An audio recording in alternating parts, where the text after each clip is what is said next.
Hello, my name is John Long, and welcome to our last episode on the FINES model. We're so glad that you joined us for our last episode. I'm a technology program specialist with the School District of Palm Beach County.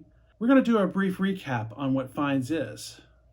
First, in the F, our students read the novel Dreamland Burning, which is an historical fiction by Jennifer Latham.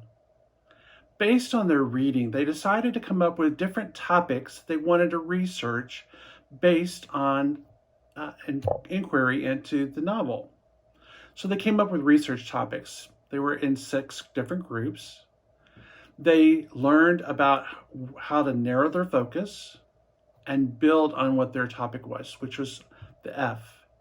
In Investigate, they learned how to use Boolean operators to search Google and other search engines to narrow their searches down, but they also used different types of databases that our school district provides for them, such as Gale and SIRS Researcher. They also learned from our friend at the Palm Beach State College about the CRAP test, how to authenticate their sources to make sure they're authentic, genuine sources and not someone's opinion or something that was fake, but it was actually based on real information and real knowledge. After they've investigated, they were starting to use the note, which is for the N.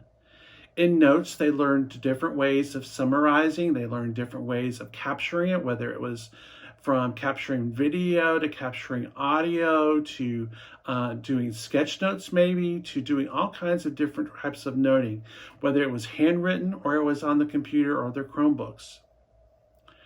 They also learned how to cite information. We provided for great resources on how to cite their information.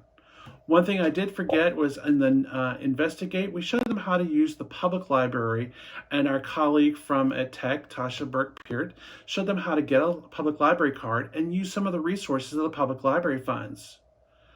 Both of those in the I and the N talked about how to cite those resources. So we showed them how to use a tool called Noodle Tools.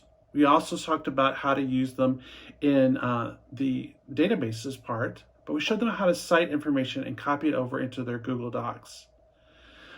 Whether you have an account with Noodle Tools, there is a free version, so you can also use Noodle Tools as a free version to cite your resources. Through the Develop, we heard from our friend Tanya Averith how to use Adobe Spark web page. Now it's called Adobe Creative Cloud Express web page, and they created web pages based on their research. We showed them how to use Google Keep for note-taking, using like the color-code sticky notes instead of like color-coded index cards like we did in the past. Take that into Google Docs to start to articulate their project and move it around. And then they copied and pasted from from Google Docs into Adobe Spark page or Adobe Creative Cloud web page. And then in Self-Evaluate today, it's all about sharing. So they're going to talk about what they've learned. They're going to see some of their working on their projects. You're going to see their projects, and you're going to hear from the teacher as well as the media specialist on this project. So we thank you for sticking around, and we hope you've enjoyed this series. And let's get on to the S.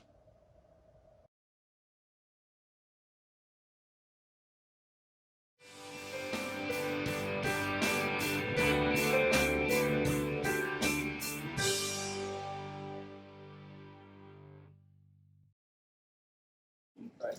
Native American rights. What are Native American rights? With the Indian Civil Rights Act, also called the Indian Bill of Rights, Indians were once denied U.S. citizen rights. Some of these rights were right to vote, speech, and land ownership laws that were passed for Americans. The Bill of Rights is the first 10 amendments of the Constitution, in which it was created to protect the basic rights of the U.S. citizens. They were denied these rights because they were considered their own nation, so Americans didn't want to just integrate the amendments directly into their own lives. As earlier stated, Native Americans were not immediately given rights. In fact, it took quite some time before they truly gained freedom. A lot of other minute bills were passed later on to help with that. Things such as the removal of the relocation bill, which was the first bill correlated to land ownership. and the Talking Leaves Bill, which was the first bill passed that set rules for peace treaties between nations and tribes.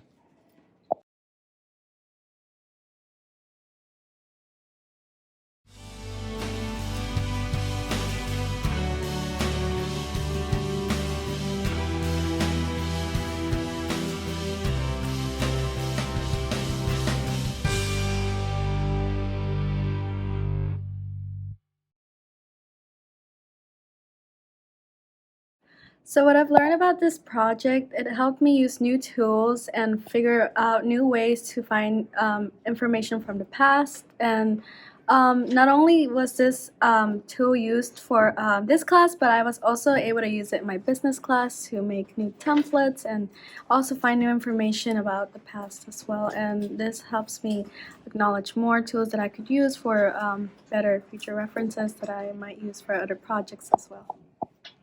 What I've learned from this Find project is how to find information and how to find something true. So if my teachers are throwing a project at me like, oh, you have this to research and write a presentation about, I was like, okay, I know what to look for, I know what I could use.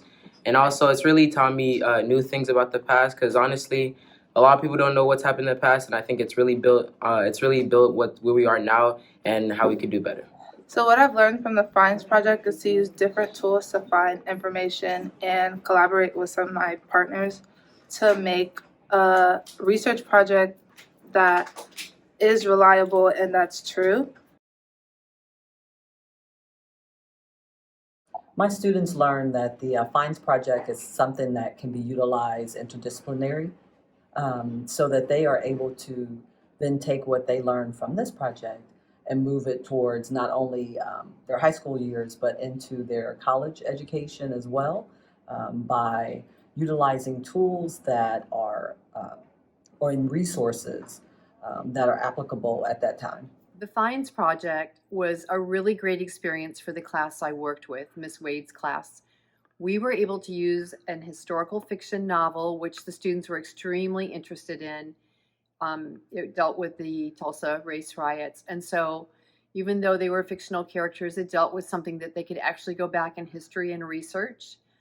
And it presented a lot of different parts of the book that they were able to research. So it allowed every student, no matter what their skill level, to jump in at some point for their knowledge base and be successful working through the FINDS. And their end projects just show that when you pick the right book, not only can you get them to read, but they actually will do the research. And they themselves have been extremely pleased with learning the process, applying it in other classes, and really understanding and enjoying a novel. Thank you for joining us for the last episode of the Finds Model. A special thank you for our media specialist Deb Sveck and classroom teacher Tasha Wade for making this happen. We thank you for letting us use your classroom and your students. I would also like to thank the planning committee, which includes Deb Sveck, Allison Moe, Tasha Burke-Peart, my colleague from EdTech, Lisa Seymour from Library Media Sciences Services, and Stephanie Sunshine from Library Media Services, as well as our special guest, Professor Rochelle Harris from Palm Beach State College. Please note that our resources and the recording from this series are available on our website, edtechtraining.palmbeachschools.org. You will see all of the resources, including screen captures of the students' final projects. Join us in the fall for our lessons learned from this series, and we will also launch the elementary version with a 3-part episode on using Finds, breaking it down through kindergarten through 5th grade. Thank you on behalf of the Educational Technology Training Team as well as the entire Educational Technology team. Have a great day.